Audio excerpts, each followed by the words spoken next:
Olha, louvar a Deus é coisa que a gente tem quase que obrigação, porque Ele criou tudo. Eu ontem estava pensando nos nossos órgãos que foram feitos com o alimento. Eles então, o estômago quebra todo o alimento ali e fica prontinho quando ele vai passando pelo intestino delgado, tem ali umas tipo pouquinho assim, as papilas que puxam a vitamina, o sal mineral e tudo direitinho. Quem criou isso? Não foi o acaso, não. Foi um Deus certo.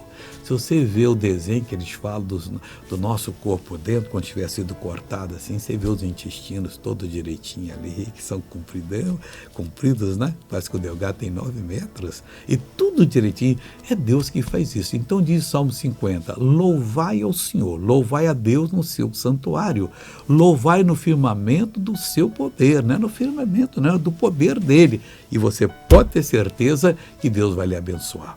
Veja essa pessoa abençoada. Eu tenho osteoporose na coluna. Já fiz todos os exames e o médico... Doía muito? Demais, eu não estava mais nem aguentando. E agora? Agora, graças a Deus, eu até baixei. Então abaixa de novo. Olha aqui, tirou uma mocinha mesmo, por isso que eu chamei só de mocinha, tá vendo? Eu oro agora, Pai, eu oro que essa pessoa vai se preparar para o próximo domingo, vir à igreja para participar da Santa Ceia, Pai, preparadíssima para poder, ó Deus, ter comunhão com o Senhor. Eu repreendo todo o mal desta vida e mando que saia, vá embora, em nome de Jesus. E você diz amém.